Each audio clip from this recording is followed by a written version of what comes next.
I mean, how many times have you been out or like met people and they'll be like, oh, well, maybe it doesn't happen. I don't know if it happens to you, but I'll meet people and they're like, oh, so like you're single. I'll be like, oh yeah. Oh, I have a great friend for you. Blah, blah, blah. You should meet him. And It happens to you a lot because you're gay. Yeah, true. Oh my God. This is another thing that I need to just digress for just a second. Vent. Okay.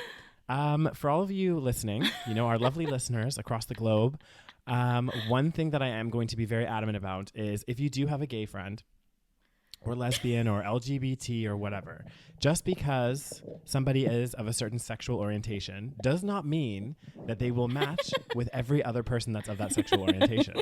Because I've had so many friends be like, oh my God, I have the perfect guy for you. And I've actually gone on some dates, like blind dates. Oh no. Oh, and they were so bad? They were bad. I refuse to go now because I'm like, clearly this person doesn't like understand my personality and the kind of people that I would like to date. Right.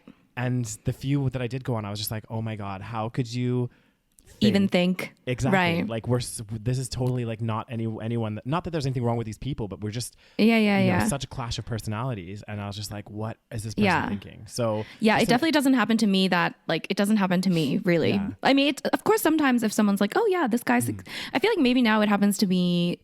No, it doesn't really happen to me that often, but I think it happens to you more because you're gay. And like, I feel like that happens to a lot of gay people, unfortunately. Like, oh my God, I know another great gay guy. You guys would be perfect for each other. Oh, really? What does he like to do? Oh, I don't know, but he's gay. What are some of the activities what does he do for fun? What's he like? Oh, I don't know, but he's gay. It's like, he'll definitely like you and you'll definitely like him because you're both gay, right? So exactly. It's the same for like, this is the thing though, like for straight people, individuals, like it's not like they would just set you up with a guy just because you guys are both straight. Like I wouldn't be like, oh Rose, I know this great straight guy, you guys would be a perfect match. It's like, well, although no. I'm sure now, like after maybe a certain age, maybe like let's say like we're all 40, right? We hit 40 and like there's like, let's say I'm single. Oh God. And like 40. all my friends and kidding. all Daniel's kidding, guys. And all our friends were married. And then they would probably be like, oh yeah, I know a guy that's single. You know what I mean? It would probably like happen in that similar sense. Because like being single at that age would be less common. And that would be really annoying too. I'd be like, I'm not interested just because he's single.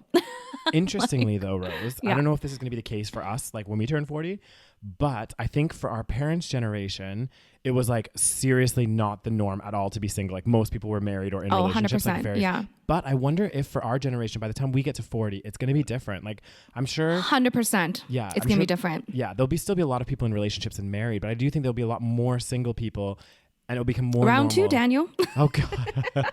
Round 2. Woo! Oh God damn.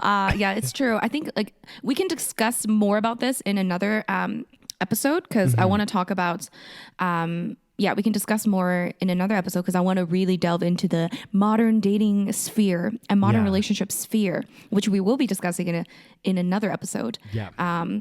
But I do think that the dynamics are changing and the way, again, we're becoming more picky and there's going to be more divorces, I think, compared to our parents' generation. 100%. Yeah. Well, I think there already is. Compared to our parents or even our grandparents' generation, the level of divorce has like gone up so much. Of course.